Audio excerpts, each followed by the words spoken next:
Welcome back to the PI Files, where we dig into real cases, real people, and the role of private investigators in uncovering the truth. I'm your host, Eric Peterson. I'm a licensed private investigator here in California. A boat in the Caribbean, survivors in the water, a second strike, politics erupts, the media claims war crimes, suddenly becomes a military law expert. But how does the military actually investigate an incident like this? And who decides what's lawful, unlawful, or unforgivable? On the PI Files, we're diving into the collision between battlefield decisions, international law, and political noise. We go to someone who's lived this world at every level. And we're joined by someone who has stepped into every arena where those worlds collide. Colonel John P. Jack Einwechter spent 21 years in the Army as a military intelligence officer and JAG attorney, serving the 82nd Airborne Division, the 1st Infantry Division, and ultimately becoming the senior Army war crimes prosecutor at Guantánamo Bay. After retiring from the Army, Jack moved into the private sector, where he practiced high-stakes corporate and government litigation, defended war crimes defendants before international tribunals like the ICTY and the ICC, advised major defense contractors and U.S. businesses operating in Iraq and Kurdistan. Tonight, we're breaking down the anatomy of a military case, why battlefield investigations are nothing like state or county homicide cases, and how public figures like Paul Hegseth influence public perception of war crime allegations. Colonel Einwechter, welcome to the PI Files. Thank you, Eric. It's a pleasure to be here. Please call me Jack. You got it. So we got a lot to cover. I want to talk about your background and your opinion on, modern military justice and what's going on today. How did you get started in this? Well, went on active duty in the Army from ROTC in 1984 and initially served as a military intelligence officer at the tactical level in the 82nd Airborne Division, which is our paratroop division. Mid-career, the Army sent me to law school at Cornell Law School, all expense paid trip there. And that was my place of duty for 3 years. I graduated, passed the bar exam, and became a JAG officer for the remainder of my career. So I served in various positions as a JAG officer, a court-martial prosecutor, and so on. Taught at the U.S. Army JAG School at the University of Virginia for a couple of years, and then my final assignment in the Army, well, I should say that my next to last assignment in the Army, I was the chief legislative counsel to the Secretary of the Army at the Pentagon. So I got to work with Congress every day to explain military policy, particularly on legal subjects like Guantánamo Bay. Then I was assigned as the senior Army prosecutor at Guantánamo Bay for the terror trials that were very much in the public eye back in that era at the beginning of the 2000s after 9/11. So after I retired from the Army, I went to work at a big D.C. law firm, Greenberg Traurig, and it was extremely interesting and enjoyable work there for 10 years. Among my duties there, I defended a Croatian general at the International Criminal Tribunal for the former Yugoslavia, the Balkan Wars. Mm-hmm. So I had the opportunity to continue my interest and work in the area of international criminal law, war crimes, crimes against humanity, genocide, and so on. I also worked on a case at the International Criminal Court, or the ICC, involving post-election violence in 2007 Kenya.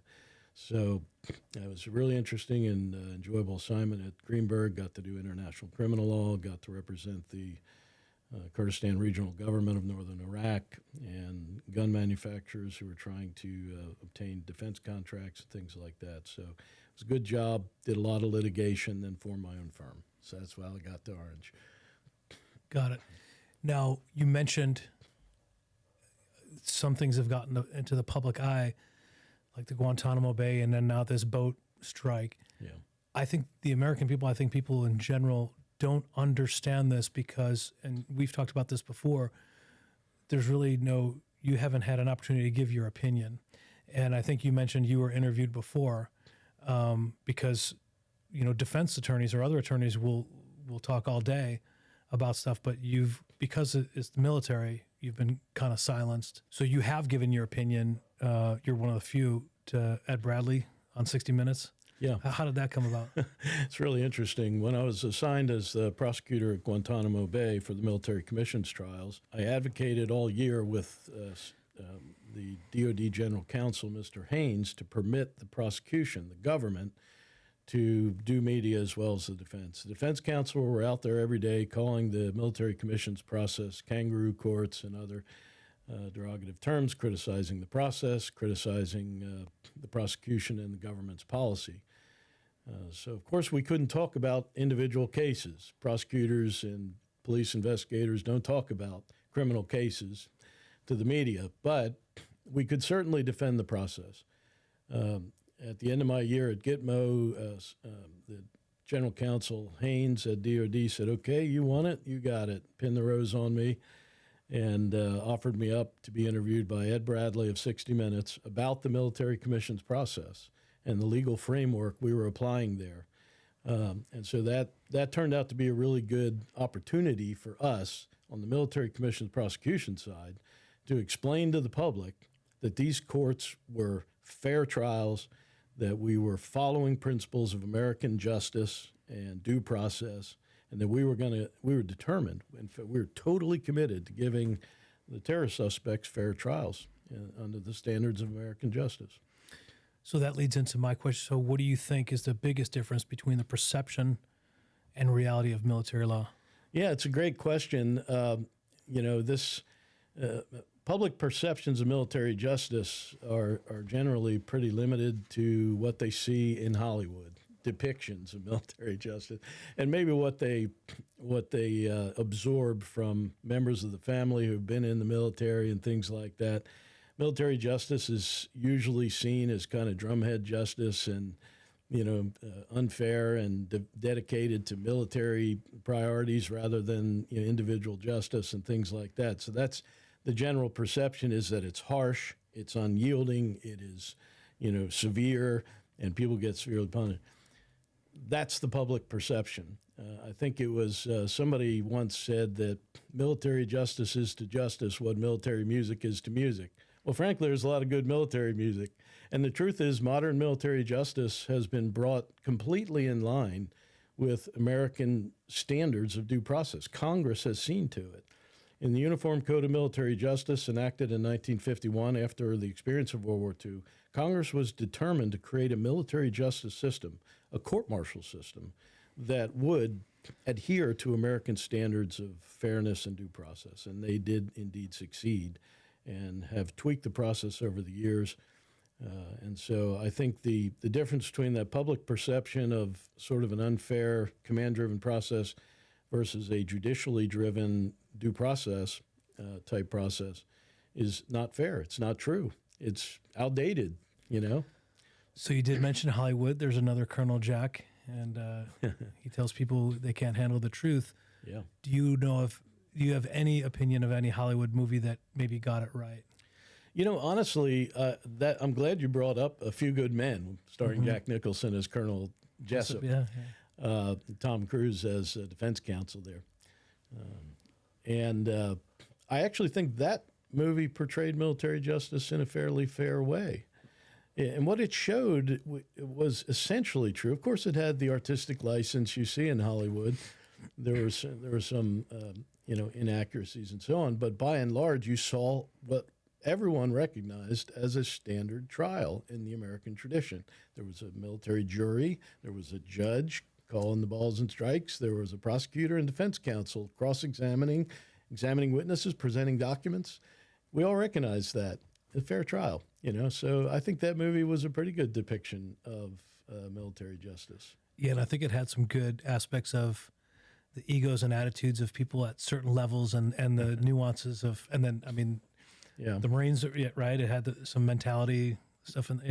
For sure. And Colonel Jessup, comes across as the classic, bullet head, hard charging Marine colonel who is more concerned about the mission and protecting people's lives than he is about, fair justice and all that kind of thing.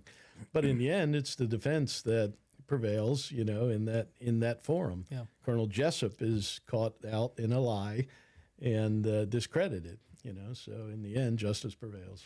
Yeah, it was a great movie. Now, can you walk us through the anatomy of a military case from allegation to final disposition? Yeah, sure. The court-martial system operates very similar, in a very similar way to most civilian judicial systems. There's a police investigation, which is then turned over to the military prosecutor, like you would turn a case over to the DA. And then there's coordination between the district attorney and the police investigator. It's the same thing in the military. A military prosecutor acts like a district attorney. The difference is the commander, rather than a DA, makes the key decisions in the process, decides whether a case will go to trial or be disposed of in some administrative way, and so on. But once it's decided that a case will go to trial, it runs like a civilian trial. It's a matter of documents and witnesses, and other kinds of evidence, physical evidence and photographic evidence and so forth. A military jury called a panel in the military justice system will be impaneled. They'll hear opening statements, there'll be presentation of evidence, and then there'll be closing arguments, and then a sentencing phase. A military judge presides over these proceedings.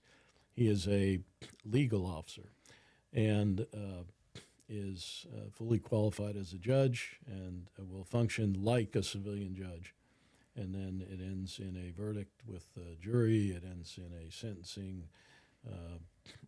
by the military panel or the judge, depending on how it's tried. But it runs like a regular civilian court. In fact, the military rules of evidence are identical in all practical ways with the federal rules of evidence that are used in federal courts. Now, jumping into this boat incident in the Caribbean, what legal questions must be answered about the alleged second strike? How about even the first strike? When you first saw that on the news, and it's going on presently, what's your take on it? Yeah, it's a great question. It's such an important question too, and really what we have to do here is make some big distinctions and think about it. Before we talk about the law, though, I mean, let's establish kind of a common basis of our factual understanding here of what happened. There doesn't seem to be a lot of controversy about the facts. The strike in question happened on September 2. It was the first strike in this campaign that the Trump administration has undertaken against drug boats in the Caribbean. About 6 months ago, a number of drug organizations in South America were declared or placed on the foreign terrorist watch list. They were declared terrorists, narco-terrorists in this case. In so doing, the Trump administration, I believe, sought to invoke the authorization for use of military force that was passed by Congress after 9/11 and all of the legal framework that developed for the global war on terror. We were fighting al-Qaeda. We ended up fighting ISIS under the rules of war. And so I think by declaring these terrorists, these drug dealers as terrorists, President Trump was equating them with al-Qaeda, ISIS, and so on. And it was a small step then to take it a step further and say we are involved in a war against narco-terrorists, just like we were involved in a war against al-Qaeda and ISIS. So they've invoked the war paradigm. They've invoked the legal framework of war. Now, why do they want to do that? Why does the administration want to have wartime rules of force? It's very simple, because the alternatives are either a peacetime framework of the use of force, which is the rules the police operate under. It's strictly a self-defense kind of rule of engagement. You can certainly use force against a suspect you're attempting to arrest. In some narrow circumstances, you can use deadly force, but only if you're threatened with deadly force by the suspect. Under rule-time rules of force, you can shoot the enemy on sight, okay? You can shoot them in the back when they're running away. If they are recognized as an enemy combatant, you can kill them. And on that, and those who do execute military orders to kill the enemy enjoy what's called combatant immunity. They can't be prosecuted for their warlike acts of killing people and destroying things. So that's why they want the rules of force. They want the wartime rules of force, and so they want to invoke the legal framework of the law of war.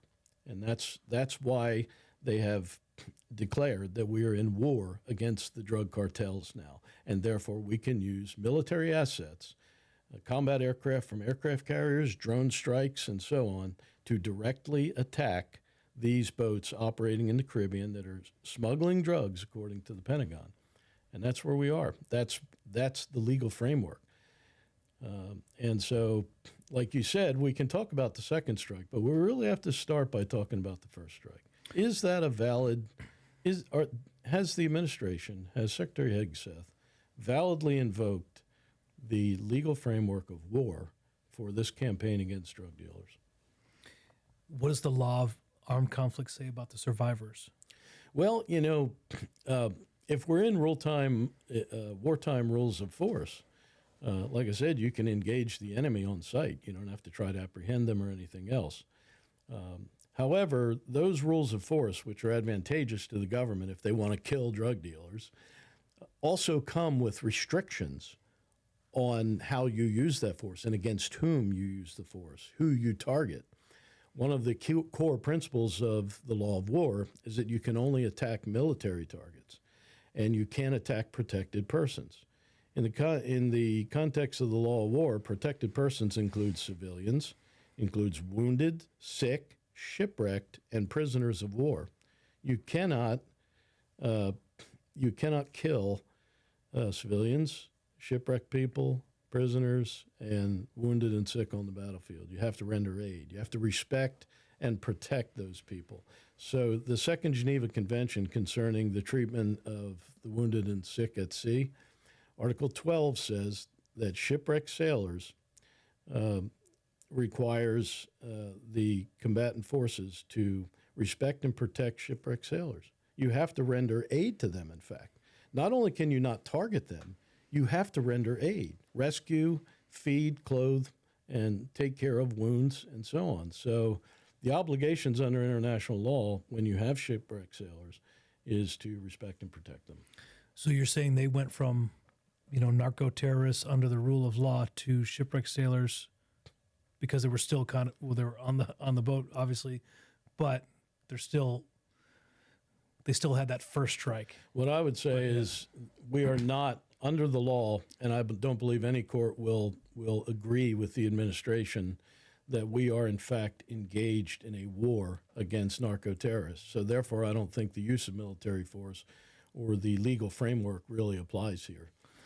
Rather, it's a law enforcement. It should be a law enforcement operation, and indeed always has been regarded as a law enforcement operation. We principally relied on the Coast Guard to interdict, seaborne drug shipments coming to the United States, and we've seen that they use appropriate levels of force in those operations. You may have seen videos on YouTube where a Coast Guard helicopter will, using the loudspeaker, command a drug boat to stop and allow them to be boarded. When they refuse, then the Coast Guard will often use a .50 caliber sniper rifle to disable its engines, rendering the boat dead in the water. Then a Coast Guard vessel will approach the ship, board it, seize it, arrest the people involved. That's law enforcement operations. It's how we have always treated interdiction of drug shipments in the Caribbean. That's why this is so dramatically different. What we're looking at here is the administration saying, no. This is not a law enforcement operation. This is war. And under the laws of war, we can shoot them on sight, we can destroy the ships, and that's our mission. So when Admiral Bradley went to Capitol Hill to explain the second strike on this particular boat on September 2nd, he said, well, we struck it. The boat, was capsized, but when the smoke cleared, we saw two individuals clinging to the wreckage. And what he explained to the members of Congress in that closed-door meeting, we're told by members who disclosed what was said, is that they then spent about 40 minutes analyzing the situation before the second strike was ordered. Admiral Bradley had legal counsel during that 40 minutes. They analyzed the situation and said, can we make a second strike? I'm sure Admiral Bradley was told, well, you can't target the shipwrecked sailors, but you can target the boat. And that's really the only possible justification I think is available to Secretary Hegseth and the administration here, is that second strike was a lawful strike on the boat itself and didn't specifically target the shipwrecked sailors clinging to the boat. They are what we would call collateral damage. And it was an acceptable level of collateral damage because the mission was to sink the boat. And I think that's going to end up being their only rationale they'll rely on. I personally would reject that. Admiral Bradley, one of the things he said or told the members of Congress was he had several concerns about these shipwrecked people clinging to the boat. One, they thought one of them may have had a radio, so he could have radioed to another vessel to come secure the drug load, maybe rescue them, and then, as they put it, continue the fight in the drug war. Okay.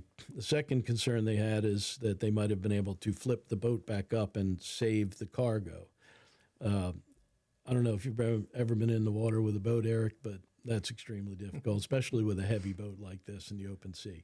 So I don't think that applies. Secondly, even if they had a radio, the law of war doesn't permit you to target shipwrecked sailors if they have a radio. It doesn't make an exception for guys who might have a radio. It's a pretty far-fetched to suggest these people were anything but dead in the water. And so that's why I question the legality of the strike. I can't make a definitive opinion on it or offer a definitive opinion because we don't know all the facts. I have not seen the video. The public has not seen the video. Do you think we will know all the facts? I'm not sure because initially President Trump said that we should release the video of the second strike. We've all seen the video of the first strike of that ship. It's hard to believe anyone survived, but two of them did. The Pentagon has dribbled out information about this scenario as we've gone through this over the past 2 weeks. One of the things they said is before the campaign even begun, and remember, this was the first strike in this campaign. Now we have, I think, 22 boats have been struck in both the Caribbean and the Pacific. Over 80 people, 80 passengers of those boats have been killed. This was the first one. But before we undertook even that first strike, Pentagon planners considered this scenario where there were survivors and what should be done in the case of survivors, we're told. Obviously, they made no provision to rescue survivors, and they had no option of rescue in this case. So Admiral Bradley, having no option of rescue, having the mission to destroy the cargo in the boats, felt a second strike was warranted for that purpose. I think he would readily agree. I don't want to put words in his mouth, but I don't think there's a service member on active duty, certainly not an admiral, who would suggest that you could target shipwrecked sailors at sea, even on the high seas, because that's, if the administration concedes the law of war applies, then you have Geneva Convention number 2, Article 12 says people who are shipwrecked from any cause, whether it's from our direct action or from a storm at sea or any other cause, we have a duty not to target them and a duty to rescue them.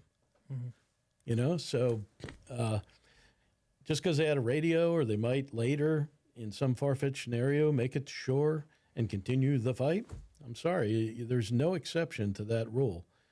And I don't believe the rationale I articulated earlier that they could have justified the second strike on the grounds that the boat wasn't yet sunk. And of course, you can do second strikes to sink a enemy naval ship at sea. If your first strike doesn't succeed, you go back and hit them again and again until the ship sinks.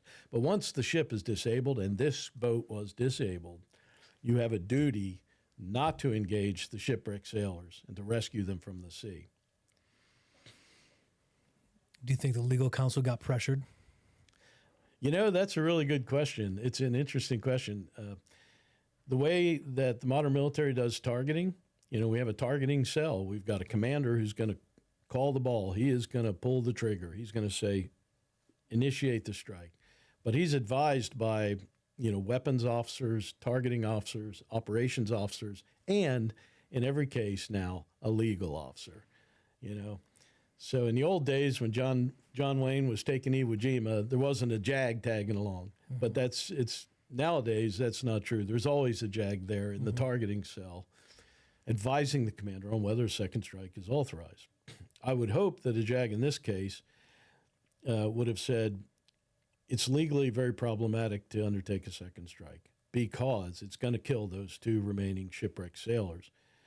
And then the discussion may have gone, we're only speculating because we don't know. Will we ever know? To your earlier question, I doubt it. Legally, is there a duty to disobey lawful orders? Great question. I'm sorry, unlawful orders. Yeah, and this is another current topic. So we have the this action, this military action taking place in the Caribbean.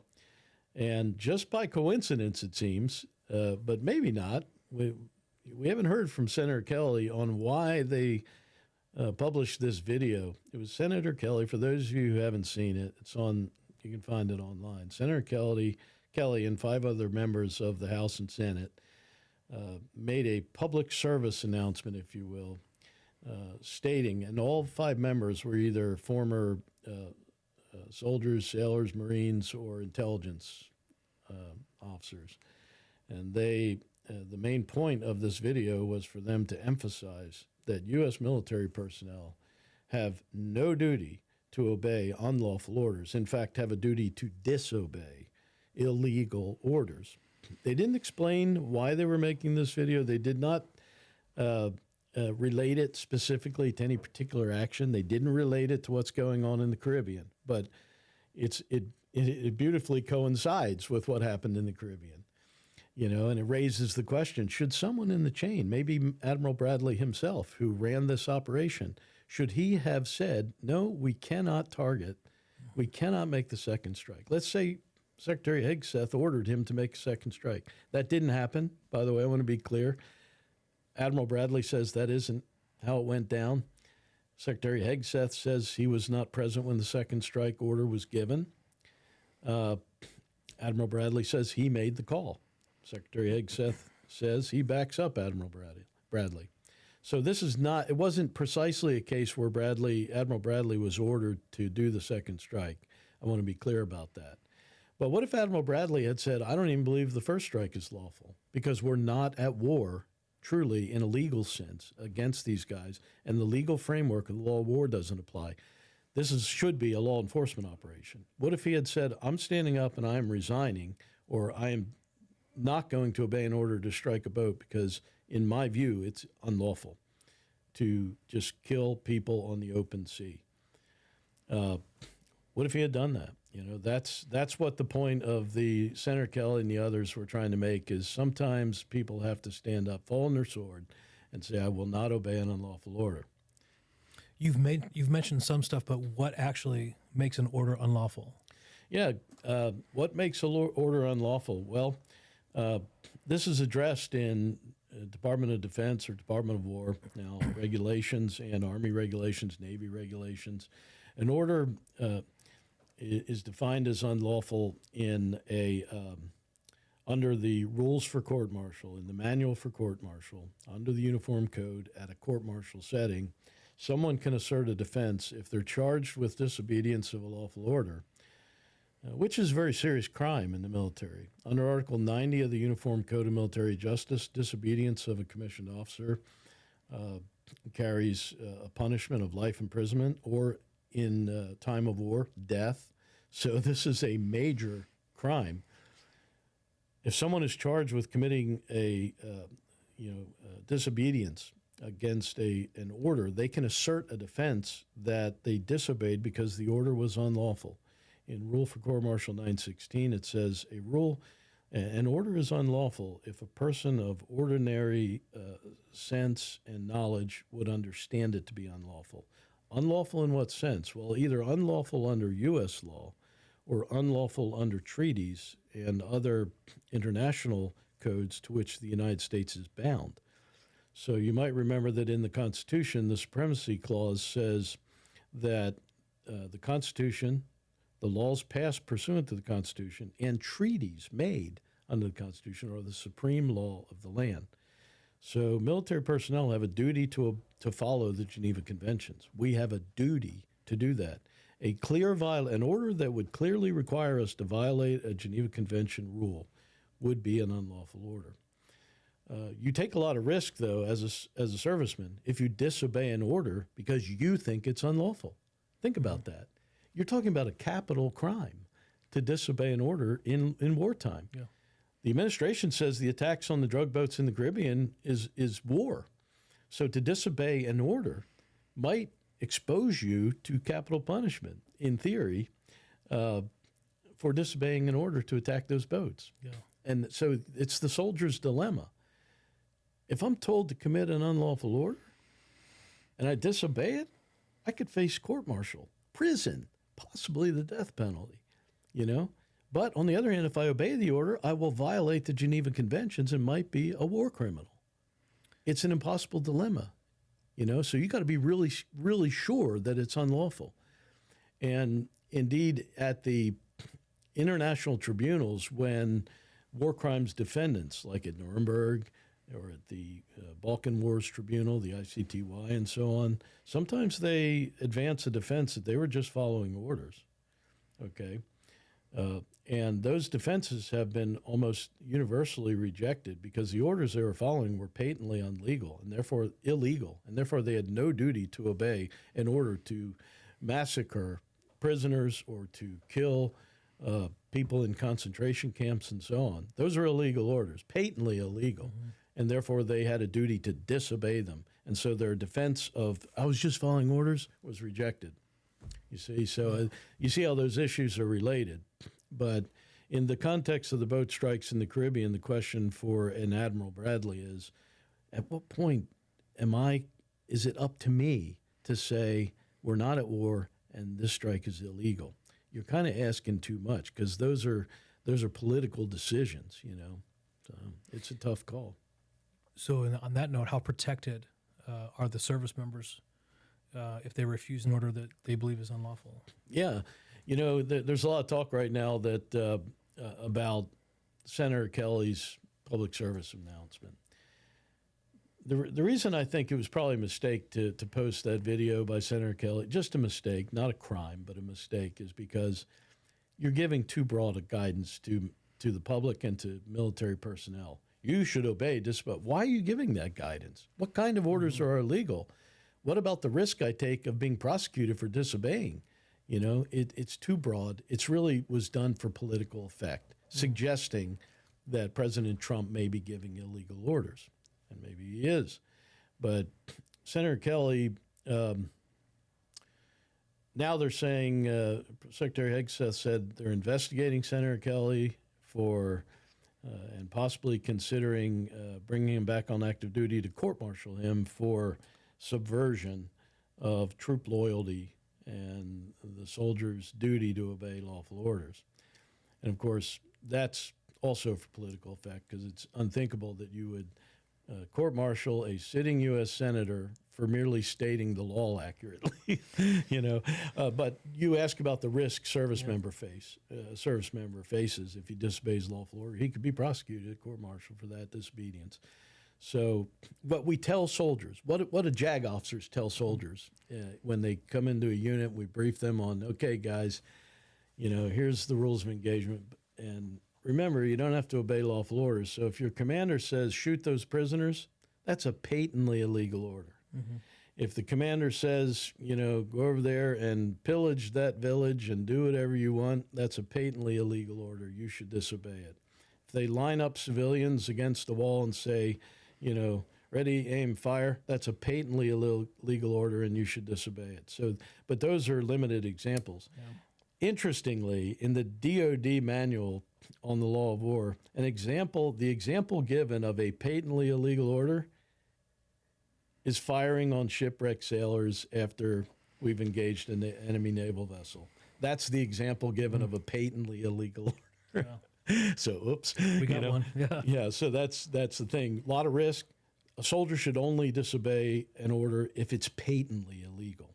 So, for example, when I was in 1st Infantry Division, we had a soldier who was to deploy to the Balkans under a UN command, and he was ordered to wear a blue beret that the UN wears. Okay? He refused that order because he said, in my view, that's an illegal order because the Constitution says that the president is commander-in-chief. And when I take an oath, I promise to obey the orders of the officers appointed over me by the president. That's my oath. And so it's illegal for me to be ordered to wear a blue beret. And he refused. He was prosecuted, court-martialed, sent to prison. Wow. You know? And so at what point do we ask service members to decide what is legal and what is an illegal order? The bottom line is it has to be a patently illegal order. Now, some will argue, and it's, you know, I think there's a strong argument that the boat strike orders are illegal and that the second strike was patently illegal because these were shipwrecked sailors, and it's expressly forbidden to target shipwrecked sailors. That's why really the only argument available to Admiral Bradley and the others is we weren't targeting the sailors. We were targeting the boat. That was our mission. We have been told by the president we're at war. It's not for us to decide these strategic questions of when we're at war and when we're not at war. My mission was to destroy the boat. I did. When there were survivors, I made a second strike on the boat, but not on the survivors. The survivors, unfortunately, were killed in the second strike, but that was not my intention. Okay, so that's the kind of the needle they're trying to thread here, is that I didn't target them in violation of the Geneva Convention's, prohibition on attacking shipwrecked sailors. I didn't. I attacked the boat. I'm always allowed to attack the boat as an admiral. So that's kind of where they are. That's going to be the narrow defense they end up standing on. But I think we ought to challenge whether the laws of war even apply and whether this ought to really be treated like a law enforcement operation rather than a war. So how do you think this is going to play out? Well, it's political. It's going to play out politically. You had pretty much on party lines when the senators and congressmen came out of the briefing with Admiral Bradley, who had ordered the strike on the boat in the Caribbean. The Republicans come out and said, you know what, drug dealers are really bad people, and this is a really good policy, and the president has every right to defend the country. And that's an appealing message. The president does have a right to defend the country against armed attack.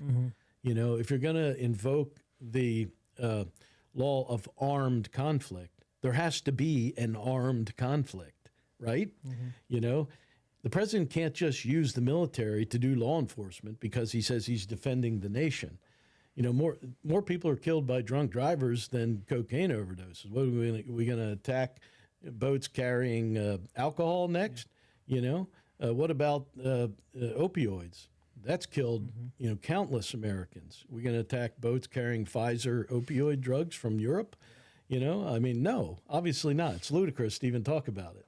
Okay. Yeah. But sometimes you have to kind of, go with those hypotheticals in order to illuminate the point that just because they're bad guys, just because they're carrying drugs that are bound for the U.S., where they will be sold to willing customers who will make their own mistakes illegally to overdose, is that really a case where the military can be called upon to repel an invasion, an armed attack? The first requirement of an armed conflict is that it be armed, it not be just laborers in a drug boat hauling bales of cocaine or marijuana. And that's why I think it is not a war. It's not properly classified as a war, and we ought to continue with law enforcement operations. Now, we can debate all day, aside from the legal question, whether it's an effective policy. Latest reports are that there's been no reduction in drugs on the street in America because of this campaign. There probably won't be either. So it may not even be effective. In other words, it doesn't really effectively defend the United States.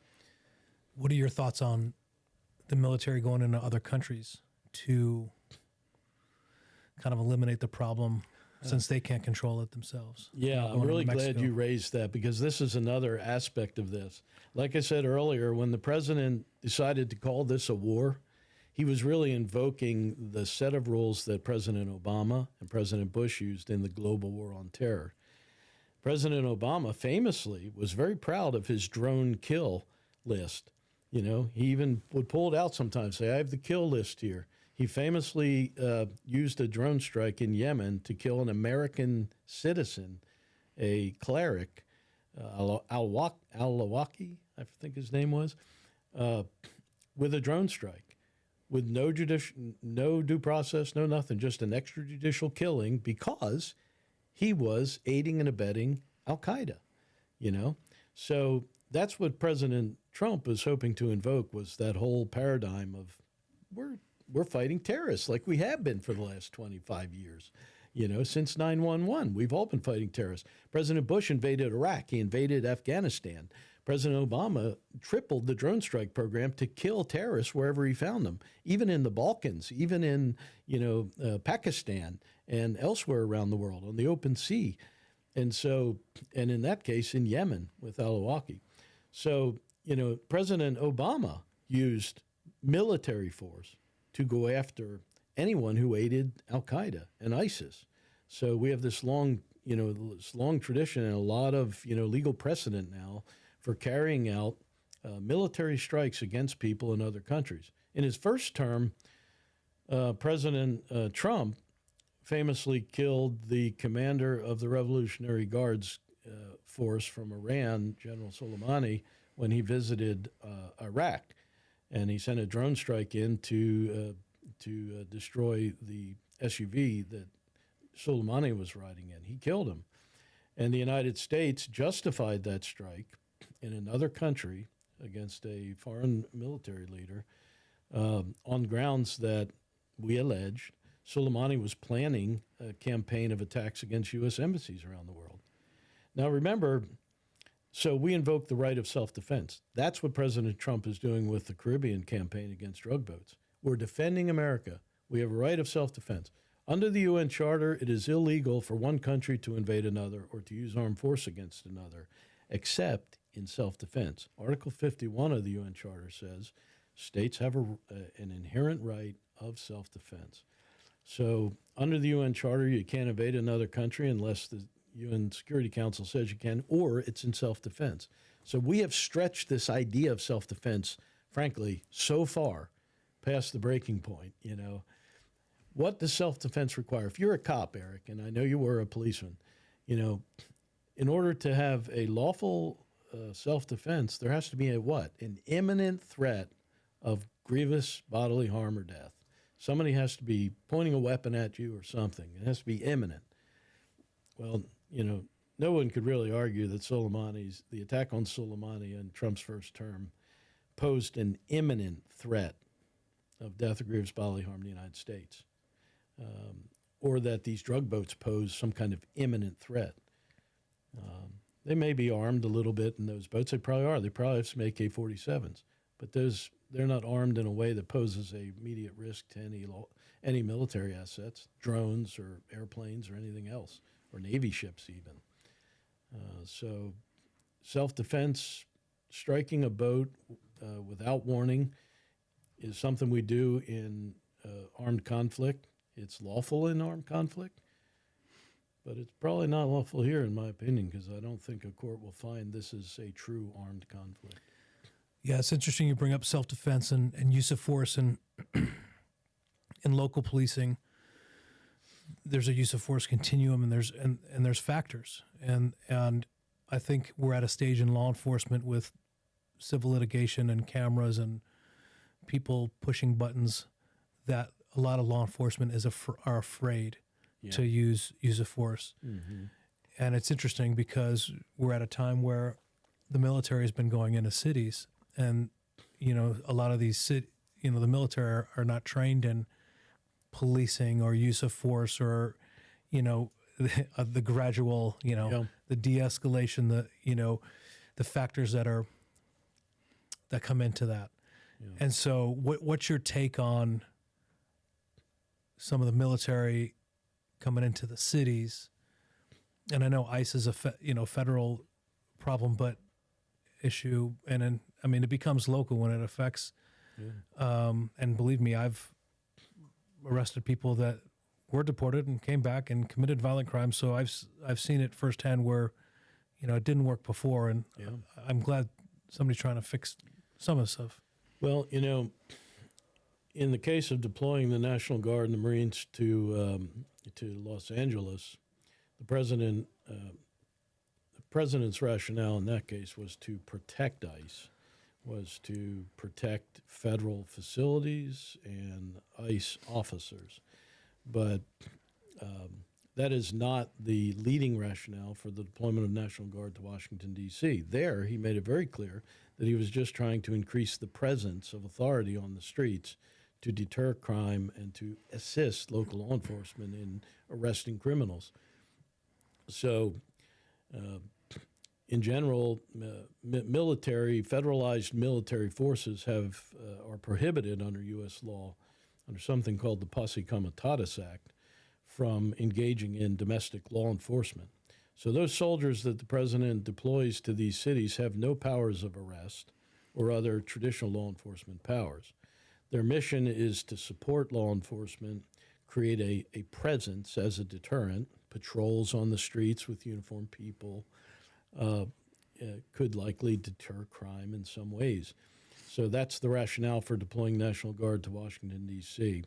It's not primarily in support of ICE, but that rationale in support of ICE has been invoked in other contexts, including Los Angeles. It's an interesting dynamic because we have, it wasn't just National Guard, it was Marines, and, they're not going to screw around with some, if given I'm sure they got specific instructions or orders like we're talking, but, they're there because some things couldn't have been controlled by the local or people just started taking advantage. But it's an interesting dynamic that we haven't seen really, and I haven't seen while working law enforcement or just observing it's really important to recognize that when those troops are deployed to the cities, no one suggests that they can use wartime rules of force. They're operating under peacetime law enforcement rules of force, which means strictly self-defense. So some of those troops are armed. They actually have loaded magazines and in their patrols, but those weapons they carry are strictly for self-defense. One thing National Guard or Marines can do, effectively to assist law enforcement is riot control, because you can just line them up, and they're real good at marching in ranks with a shield in front of them, a baton, maybe some tear gas, and just pushing crowds back, And so there are some things that an organized military force could really effectively help local law enforcement, protecting facilities, crowd control, and those kind of missions. But in terms of the use of force, they're strictly bound by self-defense rules. The shooting that happened that killed one West Virginia National Guardsman and wounded another just happened a few weeks ago, dominated the news for a few days over Thanksgiving. Unfortunately, a young National Guard Guardsman was killed by someone who attacked them as they stood at a bus stop right by my old office, Greenberg Traurig, actually. I've been there at that very corner many times. They were attacked. They were ambushed by a guy carrying a .357 Magnum revolver. It appears from some of the photographs I've seen of that incident that one of the guardsmen was armed and had a pistol. There's a picture of him running away from the bus stop, trying to work the slide on his pistol, Sig Sauer P320, trying to work the slide on his pistol, and you see the assailant right behind him running as well. And, I saw that picture. I think you and I talked about it earlier. That picture really bothered me because the fact that soldier was running away from the assailant, working the slide on his pistol, means that either the pistol was not loaded, didn't have a round chambered, so it wasn't in a condition one where he could just unholster and engage. He had to rack the slide first, which in an engagement, it takes too long. You got to have a round in the chamber. But it really made me mad because either that pistol jammed, and so he was clearing a stoppage, or when he drew it from the holster, it didn't have a round in the chamber as it should have, and so he had to take the time to rack the slide. And it cost one guardsman's life and put another in critical condition. Yeah. Hopefully that needless stuff stops, but... Well, police carry a pistol with a round in the chamber. That's right. And typically standard level procedure. 3 holsters, so people can't take it out. Right, you got the little. You got to undo the latch to draw the pistol. But the only people that I know that don't, Israelis, they don't have a round in the chamber, and they train like that. When they're pulling their weapon out, they're racking the action at the same time. That's interesting. Yeah, I didn't know. And they're good. They're good at what they do. But it is something you have to train for. I mean, just drawing the pistol from the holster takes a lot of training to get that right and to do it quickly, and put the pistol on target quickly. That takes a lot of training. But to have to rack the slide as part of your draw, that's challenging. Yeah. Getting back to the boat incident and Pete Hegseth, he's defended service members. He's criticized military justice. How do you think that shapes the public understanding of these types of cases? Yeah, initially the Washington Post reported that Secretary Hegseth had given a kill everybody order, what's called a no quarter order. So that's just not like a Led Zeppelin song. That's an actual. Yeah, no. Okay. No quarter is an old term from the law of war. Orders to give no quarter to the enemy or take no prisoners are patently illegal under international law, and have always been held to be so. So when the Washington Post published a story alleging that Secretary Hegseth had given a no quarter or take no prisoners order to Admiral Bradley for the boat strikes, that was pretty earth-shaking. That was essentially accusing the Secretary of Defense of a war crime, what is recognized as a war crime. Mm-hmm. So now since then, that story has been refuted, I think, pretty effectively. I think everyone now agrees Secretary Hegseth didn't give that order. And Admiral Bradley told Congress in a closed-door meeting about the boat strike that he was given no such order by Secretary Hegseth. Hegseth's denied it as well. So, but the question about how his actions here have affected public perceptions, was that the gravamen of the question? Secretary Hegseth has taken a very kind of, I don't know how to describe it. He's been very bold in asserting that this is a war and that this, as he puts it, kinetic solution to eliminating the drug threat is not only appropriate and effective, but it's lawful.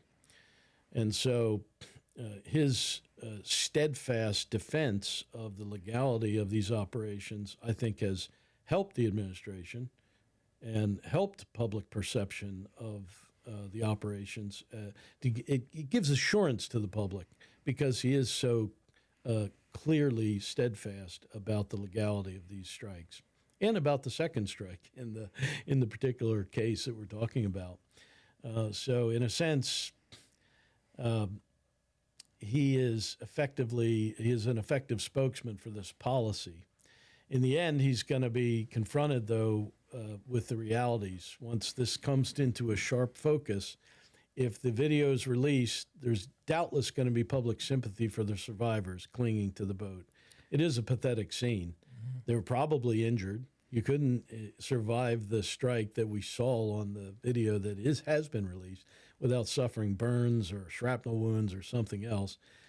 They're in the water. They're likely going to drown or freeze to death or whatever down there. So I think once the public sees that video, it will probably undermine the public confidence in the rightness, the morality of this action. And, the other thing, I saw former National Security Advisor, UN Ambassador John Bolton on television yesterday. And he also defended the administration policy. He didn't say it was patently illegal or anything of that kind, but he did say it was terrible, terrible optics for the United States. Part of what gives the United States diplomatic power and prestige in the world is this insistence, this perception that we are the good guys, that we stand firmly behind the principle of the rule of law, the value of human life, and human rights laws and so on. So when we're down there killing people, now 84 people, I think, in these boat strikes, who we really don't know anything about. It's probably true that we can trace and prove that those boats were carrying drugs. That's probably true, but we don't know anything about those crews. They may not even know what cargo they had. They may be poor people who were hired to ride, to lift bales and on the boats and so on. So are they truly combatants? Are they armed combatants? Not likely. I just think that Secretary Hegseth, this is going to come to a fine point, but the Republicans control Congress, and President Trump is a great salesman, and so we'll see what happens. But somebody's probably going to. The public's going to demand some accountability, I think. Yeah. Do you see contradictions in how public figures approach war crime allegations depending on the political climate? Yeah, it's often been said that, particularly in the area of war crimes, it's a very highly politically charged issue. And part of what makes it so politically charged in the modern era is that the U.S. refuses to subject our people, our military personnel or political leaders, to international justice for war crimes. Mm-hmm. We take care of that ourselves. When U.S. soldiers committed war crimes in Afghanistan or Iraq, we prosecuted them by court-martial. They are imprisoned in U.S. military prisons for the war crimes they committed. In fact, it may surprise some people to know that violations of international law, war crimes, crimes against humanity, and genocide, most of them are prosecuted by national legal systems. Right now in Ukraine, there have been numerous war crimes committed on the battlefield by Russian soldiers. Subsequently captured, those people are prosecuted in Ukrainian courts, not in an international tribunal. Mm. So when we think of war crimes trials, we think of Nuremberg, the Nazi war crimes trials and so on, and the hundreds, maybe thousands of military commissions that were carried out in Europe after World War II to prosecute war crimes. But the truth is, those tribunals really only prosecute, a small handful of people accused of war crimes. Most war crimes are prosecuted by courts-martial or national courts, and that's how we police the battlefield. We police our own. If our soldiers commit war crimes, we prosecute them at court-martial. We don't turn them over to international criminal tribunals. So speaking of that, there's been some of the elite units like the SEAL teams and stuff like that. Is there any misunderstanding about some of those cases and some of those incidents? Some of them have made it to court. Eddie Gallagher. Yeah. What are your thoughts on that? Well, of course, they're subject to exactly the same rules that conventional forces are. Special forces occupy a special place in the public mind because of, their famous high profile and, high speed and dramatic action, such as the killing of bin Laden and so on. So special forces have this sort of magical aura about them in the public mind. They're supermen. Highly trained supermen, small teams doing, incredibly effective little raids and things. So that's, and they have their own culture that supports that selection, training, and operational culture. It tends to be very insular, very secret, top secret missions with classified tactics, techniques, and procedures, and so on. We respect what they do. They do a special mission. But it's a unique mission. A SEAL team does a highly specialized mission. U.S. Army Special Forces or Delta Force team does the same thing. But there's things they can't do, and people forget that. What they can't do is take on a platoon of enemy soldiers armed with machine guns. It takes, a regular Army infantry platoon to do that job. 4 SEALs will be or 4 Special Forces operators will be defeated by 100 enemy regular soldiers every time. But a platoon of regular U.S. Army soldiers will defeat the enemy. And so they have different missions. Not a superior mission, it's different. Mm-hmm. But how does the law apply to them? Exactly the same as it does to conventional forces. It's the same rules. They can't shoot prisoners. They can't kill civilians or target civilians. They can't target shipwrecked people. The SEALs famously rescued Captain Phillips in the movie that Tom Hanks starred in. You remember about the incident of the oil tanker taken by Somali pirates. They called in Navy SEAL snipers, and they engaged the pirates to rescue Captain Phillips. Were those lawful engagements? Absolutely. These were armed terrorists holding a U.S. hostage on the high seas. They were pirates. And so they were, they clearly posed an imminent threat to Captain Phillips and to the naval forces sent there to rescue Captain Phillips. So the SEALs were subject to the same rules as conventional soldiers, and investigating them can pose special challenges because often their operations are highly classified. But there are procedures for classified trials. You may have to hold the trial in a SCIF, a sensitive compartmented information facility, in a vault. You may have to have investigators with special clearances to investigate these crimes, but ultimately they will be investigated and prosecuted the same way by courts martial. Because of, you talked about, there's been movies, TV, a lot, they've done a lot of great work. Do you think some of the cases, because some of them, a lot of the charges didn't stick. And when sometimes you look at charges in the U.S., people like, prosecutors like those high profile cases. Oh, look at what we're doing. For sure. Do you think that fell into that category with some of these guys in high profile units because they're like, oh, well, we're going to go after this guy and we're going to get some PR out of it too? Yeah, it's really, it's impossible to generalize. Yeah. You'd have to look at each case, but there's always some element of kind of the public perception. And in the military justice system, commanders make the key calls, like we said at the beginning. And in many ways, they are insulated from public pressure. They're in uniform. They're not subject to media interviews or anything of the kind. So commanders tend to be pretty well insulated from public pressure. But the higher you go in the chain of command, the more political it becomes. And ultimately, you end with the Secretary of Defense, who's the second in command of U.S. Armed Forces, and then the President, the Commander-in-Chief. At those higher levels, obviously, they're going to have one eye on the public perception and one eye on justice. It's almost inevitable. They're politicians. Frankly, I think the whole campaign against drug boats in the Caribbean is sort of a political decision, a political move, to garner public support for decisively dealing with the drug problem. But yeah, so when the more politically exposed officials in the chain of command start to want a certain outcome, they may try to pressure through their public comments or maybe directly to get the military justice system to kick in and prosecute somebody for killing, in the case of Eddie Gallagher, allegedly killing a civilian or a prisoner in the course of special operations. And so it's impossible to say that these political figures don't exert some influence on the system, the way it operates. On the other hand, there are protections too. There's a prohibition on what's called unlawful command influence in the military justice system.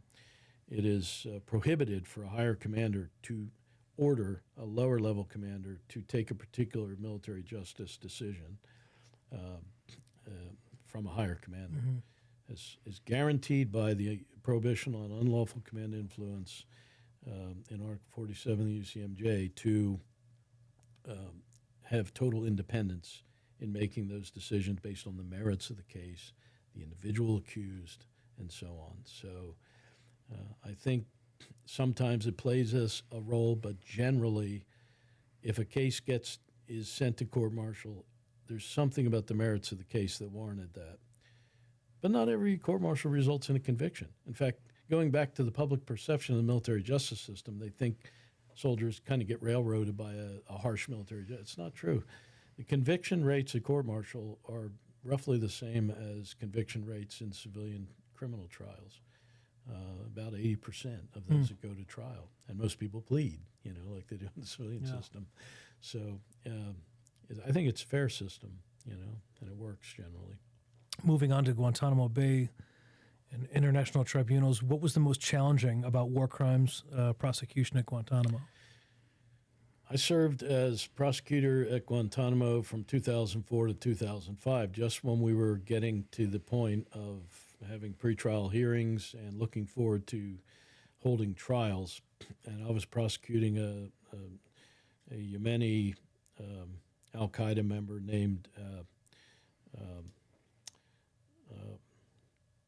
I was prosecuting the Australian David Hicks, called the Kangaroo Skinner, and then I was prosecuting the Yemeni named Salim Hamdan. And we were in the middle of pretrial arguments in that case. The defense had raised some pretrial motions. We were arguing those motions when the federal court stepped in and stopped the trials temporarily so that the federal courts could review the process for its legality. The most challenging part of those trials was not the fact that the defendants there were usually represented by eminent members of the American Defense Bar, or leading professors or other, high-profile defense counsel. They all volunteered. They wanted to get in the spotlight and get down there and defend these terror suspects at Guantanamo. So it wouldn't be uncommon for me to be alone at the government prosecution table and look over and see 3 civilian defense counsel and 2 JAG defense counsel with the with the accused. Mm-hmm. And one of the funny moments in those pretrial hearings I just referred to, those pretrial motions in the Hamdan case, is they were saying their guy was denied right to counsel. And I remember arguing to the military judge at the military commission, Your Honor, I would note for the record that I stand alone representing the United States of America in this matter. Over here we have Neil Katyal, an eminent member. He later became Solicitor General under President Obama. He was a leading professor at Georgetown University. Neil Katyal was his civilian defense counsel. He had 2 other civilian defense counsel and 2 JAG officers defending him. I said, in what sense has he been denied counsel at this military commission? In no sense, So I didn't find that dynamic to be particularly challenging. You always have an opposing counsel, and so I just viewed them that way. What I did find challenging was the investigative part of the process, because even though President Bush had ordered all federal agencies to cooperate with the prosecution at Guantanamo Bay for the military commissions, not all agencies cooperated with us.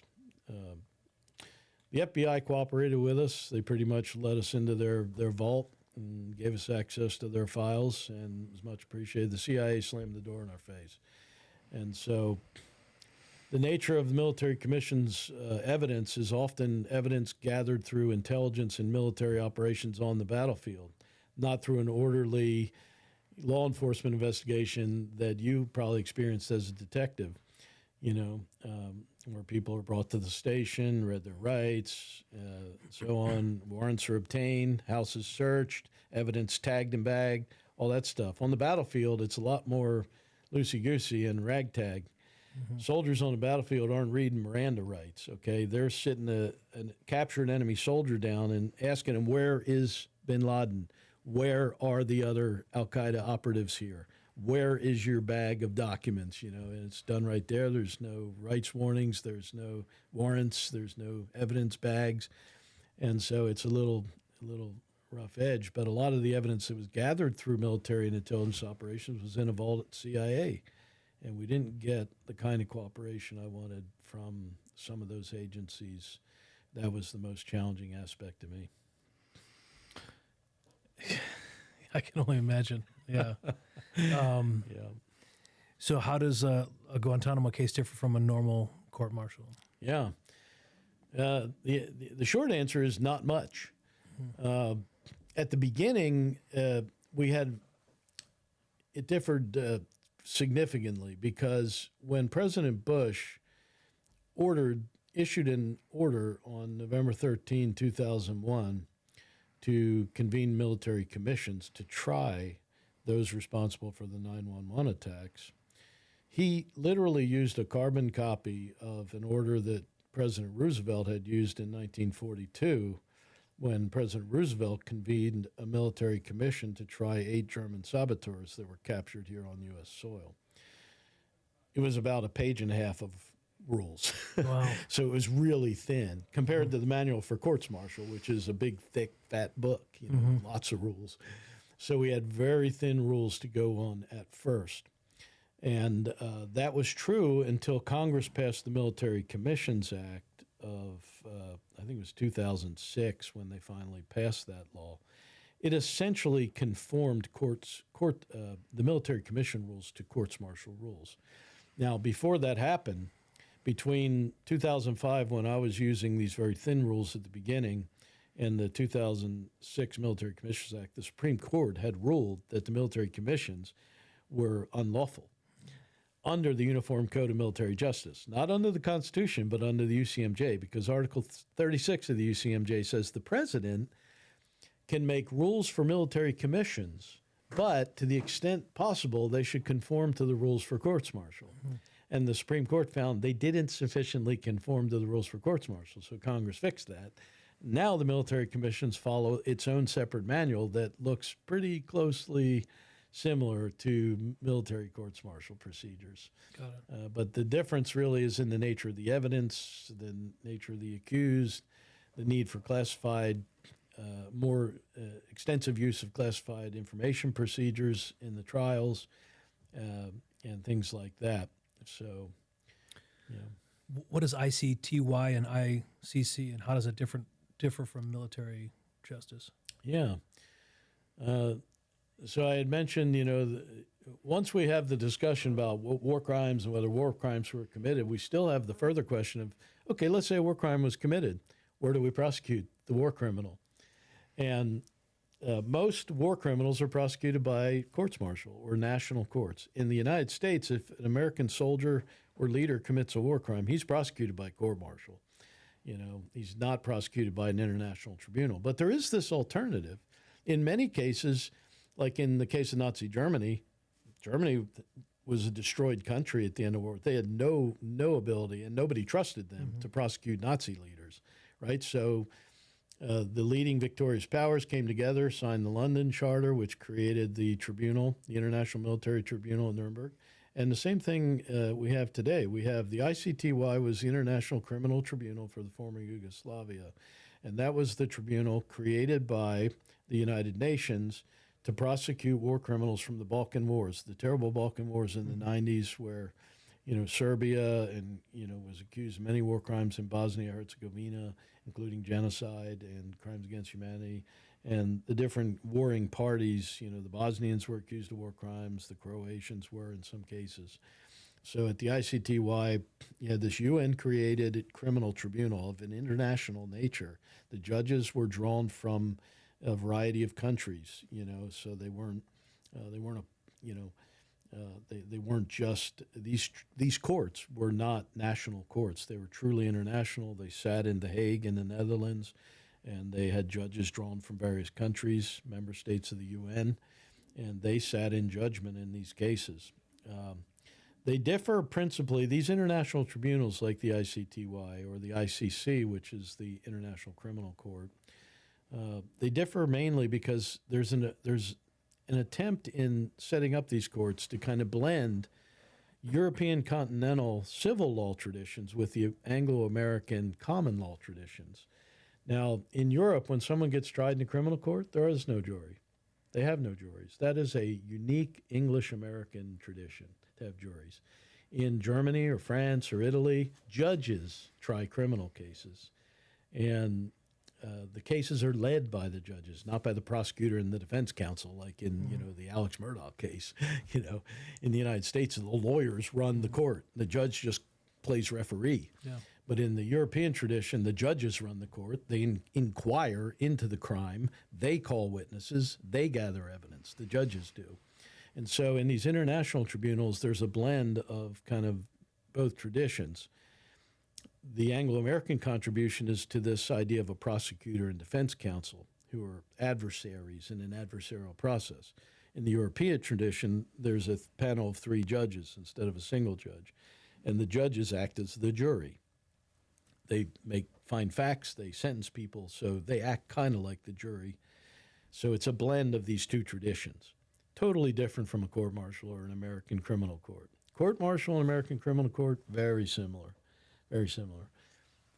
These international tribunals, a blend. If somebody, U.S. soldier does something outside the U.S., what's the process? Are they flying back to a central place in the U.S. to conduct the court proceedings? Yeah. That's another thing about the court-martial system that's unique. It has geographically universal jurisdiction. Mm. It has limited personal jurisdiction. It can only prosecute active duty personnel, So, so a court-martial has limited jurisdiction under Article 2 of the UCMJ, but it has universal jurisdiction. It can prosecute them anywhere. And we do conduct trials downrange, as we say, in Afghanistan, Iraq, if a astronaut who's in the Navy commits a crime on the moon, we could have a court-martial on the moon, and it would be lawful because they're portable. Military justice is portable. The military jury is drawn from the unit where the accused was from. So if the 82nd Airborne Division is downrange in Iraq, and a soldier commits a crime on the battlefield, we will convene a court-martial in Iraq, and he will be judged in Iraq. We'll fly a judge there. There will already be a prosecutor there because the prosecutor is dual-hatted at that level. He's both the operational law advisor to the brigade commander, and he's also the prosecutor for crimes that are committed by soldiers in that brigade. Yeah. So the prosecutor's already there, but we have to send the defense counsel and the judge downrange so that they can conduct courts-martial. How long is that typically taking, that process? That's one big difference between the military justice system and civilian system. There are really strict speedy trial rules in the military justice system, and cases will be dismissed if they're not brought to trial in 90 or 120 days. Now, there are some ways you can toll that period and extend it some, but it requires good justification. So courts-martial happen pretty quick. I prosecuted a mass shooter at Fort Bragg in 1995 who opened fire on a military formation. It was a capital case, and he shot 20 soldiers, one morning. A workplace shooting. It was the worst workplace shooting in Army history up to that point. We've had some worse ones since then, including Major Hassan, who murdered 13 people, a major, a psychiatrist, murdered 13 people at Fort Hood. Actually, I think I heard that that the death warrant for him is on President Trump's desk. Oh, wow. Yeah, but in that case, the guy committed his crime shooting, the workplace shooting in October of 1995, and the trial convened and was done in June 1996. So 8 months. Yeah. The capital case takes years to get to trial in the U.S. in most cases. And how about some of the cases you handle in the private sector here? Yeah, I have, other than the criminal cases at the ICTY and the ICC, I've done strictly civil litigation. I'm a civil trial lawyer. I don't do criminal defense. Civil cases are notoriously slow, partly because the dockets are so backed up. One judge at Orange County Superior Court probably has 300 or 400 cases on his docket. Wow. And it just takes a long time to get them to trial. I think the other day, it wasn't in Orange County, it was in another county up north. We wanted to set trial. We're ready to go to trial. And we're like, Judge, we're ready to go to trial. Give us a trial date. Judge is like, okay, I have an opening in the fall of 2026. How are you guys looking in September 2026? We're like, what? It's 2020. It's, summer of 2025, or fall. So court-martial cases move really speedily. Cases at the International Criminal Tribunals take years and years and years. The Croatian general I defended at the ICTY had been in pretrial confinement for 8 years. So they're very slow. I saw a video recently about a London case where essentially they just kicked in the door and arrested this lady for sending a text.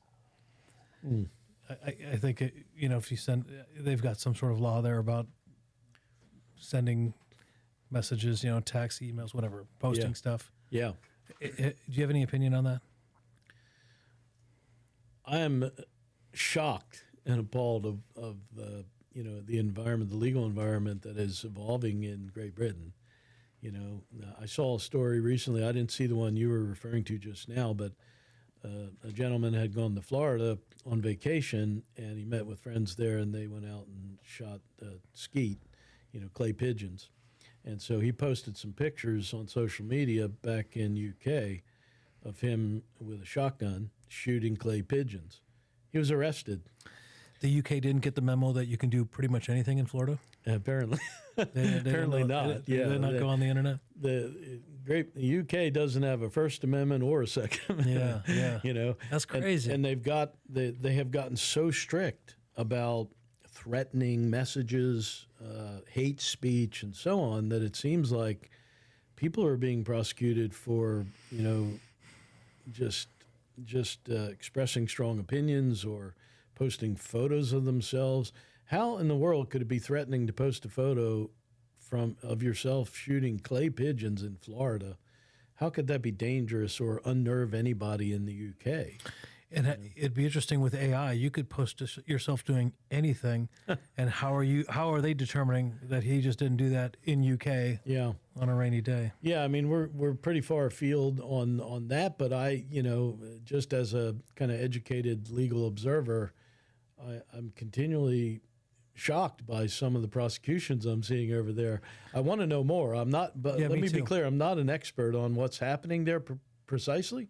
But there's been some very troubling reports of people being prosecuted for what would appear to me to be fairly innocuous text or social media posts. Apparently, there's no crime that takes precedent over that. Because I'll tell you, in the policing world, in big cities, a lot doesn't get handled. Yeah. A lot. You'll be on the phone for hours. You'll be waiting at a station for hours just to report something, and then you've got these people in another country kicking down doors for a text. Congratulations on you on not having much to do, and maybe not prioritizing some more serious crimes. You wonder what their closure rate is on rape and homicide. Yeah. What are you wasting time kicking down doors on old ladies with text? And the video that I saw, I mean, clearly there were some procedural things in terms of the woman was taking a bath and she was naked, and the males were still standing around with the female officer. It's like, man, it's just sloppy, but.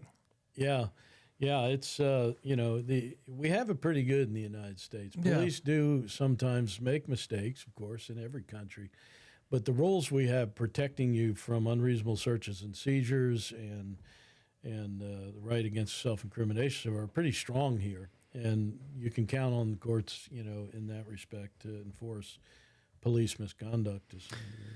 Well, first of all, thank you very much. I can talk to you for hours. We're probably going to have to do a couple more of these episodes. Can you tell me about what your law firm is doing now? How can clients find you? All of it. Yeah, we have more work than we can handle, so we don't do a lot of advertising. We do have a website, enhlegal.com. You can Google my name, Jack Einwechter, too, and it'll come up, what we do. But we do primarily civil litigation. We do some transactional work. We write contracts, buy-sell agreements. We create corporate entities and so on, and assist companies with corporate governance questions and how to run an LLC and create an LLC. So we do a good bit of that, but our bread and butter is litigation, civil litigation, and we concentrate on business disputes, contract disputes, and things like that, but also do a good bit of trust and estate litigation.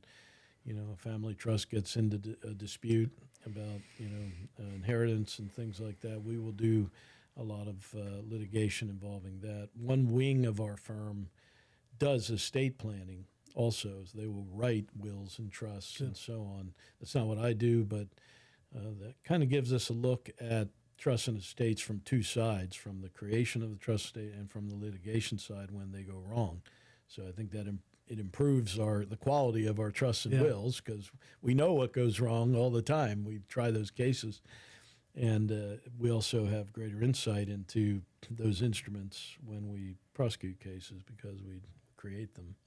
So we do both, and Well, good. Thanks again. This has been amazing. Yeah, thank you very much. It's been an interesting discussion, and I'd love to come back whenever you want and maybe speak a little more concisely and clearly to the issues. No. It was great. I tend to be a little long-winded. No, this was great. Yeah. It needed to get worked out, so thank you. Yeah, you're welcome. Thanks.